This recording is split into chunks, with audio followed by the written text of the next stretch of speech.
Cuando hablamos de petróleo, casi siempre pensamos en dos cosas, en los precios y en la geopolítica, ¿verdad? Pero la historia que no se cuenta, la que pasa desapercibida, es mucho más fascinante.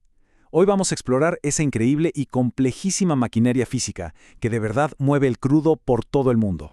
La pregunta parece sencilla, y la respuesta típica es, bueno, los niveles de producción de la OPEP, la demanda de China o las tensiones en alguna parte del mundo. Y sí, claro que todo eso influye, pero ¿y si todo eso fuera solo la mitad de la historia? La verdadera respuesta es mucho más física, mucho más concreta. Está dictada por el acero, por la geografía y hasta por la química. Muy bien, vamos a meternos de lleno en esto. El comercio internacional de petróleo no es un número abstracto que sube y baja en una pantalla. No, es un negocio gobernado por una infraestructura física gigantesca, con limitaciones pero que muy reales. A la izquierda vemos los factores de los que se habla en todos los noticieros, pero a la derecha, ahí está el verdadero motor del negocio. ¿Qué tipo de buque se puede usar? Si existe un puerto que pueda recibirlo, la distancia que tiene que recorrer y si al final de ese larguísimo viaje hay una refinería que pueda procesar ese tipo de crudo en específico. Muchas veces es la logística la que define el mercado y no al revés. Y para entender esto, tenemos que hablar del hardware, de las herramientas del oficio. El comercio de petróleo depende por completo de estas verdaderas bestias de acero, los buques petroleros, o como los conocemos, los tanqueros. Pero a ver, no todos los tanqueros son iguales. Los hay desde los Handysize, que son más para viajes cortos, regionales, hasta los Suezmax. Su nombre ya te lo dice todo. Están diseñados con el tamaño máximo para poder cruzar el canal de Suez.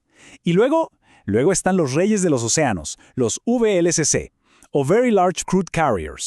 Para que nos hagamos una idea de la escala, un solo VLCC transporta 2 millones de barriles de petróleo. 2 millones. Es una cantidad brutal de energía y de capital flotando en un solo barco. Pero claro, un tamaño tan enorme viene con un problema, uno muy grande. Y aquí es donde estos gigantes de acero se topan, literalmente con la realidad del planeta. El mundo está lleno de lo que se conoce como choke points, o puntos críticos geográficos, lugares que simplemente no se pueden ignorar. El ejemplo perfecto es el Canal de Panamá. Sus esclusas tienen dimensiones físicas muy específicas. Y no son recomendaciones, Son leyes de la física, pura y dura. Si un buque es demasiado ancho o demasiado profundo, pues simplemente no pasa. Entonces, ¿cuál es la consecuencia directa de esto? Pues que un VLCC cargado en el Golfo de México no puede tomar el atajo del Canal de Panamá para llegar a Asia. ¿Qué tiene que hacer? Darle la vuelta completa a Sudamérica, lo que añade semanas al viaje y, por supuesto, millones de dólares en costos. Pero, ojo, que los canales son solo una pieza de este rompecabezas. La cadena de costos logísticos es mucho más profunda y empieza en el lugar donde todo comienza, el puerto. La gran mayoría de los puertos del mundo tienen una profundidad limitada, lo que significa que un supertanquero VLCC no puede acercarse a la costa para llenarse del todo. Por eso existen los puertos de aguas profundas, que a menudo son terminales mar adentro. Son los únicos capaces de llenar estas naves a su máxima capacidad, lo que reduce, y mucho, el costo por barril. Y por si fuera poco, hay otra capa más de complejidad. No todo el petróleo es igual ni sirve para todas las refinerías. Un crudo pesado y con mucho azufre, como el de algunas zonas de Venezuela, necesita refinerías muy complejas que están, por ejemplo, en Estados Unidos. Esto crea lo que se conoce como un mercado natural, una conexión casi obligatoria dictada por la química y la logística. Claro, a todo esto hay que sumarle los costos de operación del viaje, el flete, el combustible, la tripulación. Son los gastos obvios. Pero hay un componente que a menudo pasamos por alto y que puede dispararse por razones políticas. El seguro. Pensemos un segundo en lo que esto significa. Cuando un buque navega por una zona de conflicto, de piratería o transporta crudo sancionado, el riesgo es tan alto que la prima del seguro puede llegar a costar más que el alquiler del propio barco.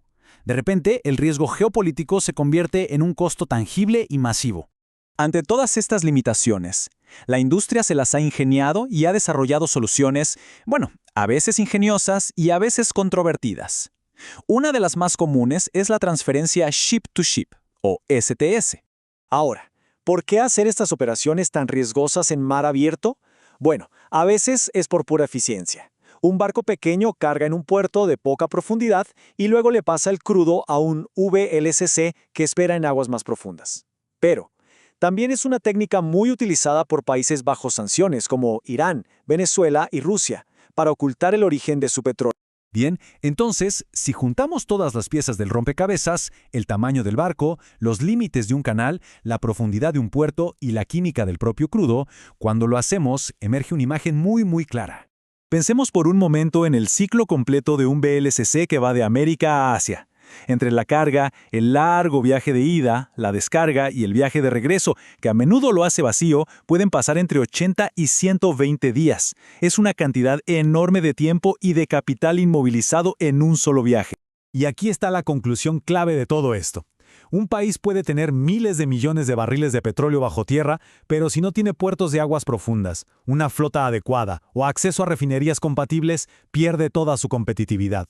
Sus reservas, en la práctica, valen menos, porque es muchísimo más caro y difícil llevarlas al mercado.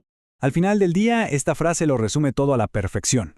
Más allá de los discursos y de la política, son las realidades inmutables de la geografía, el ancho de un canal, la profundidad de un puerto, las que realmente dictan las reglas del juego en el mercado petrolero mundial.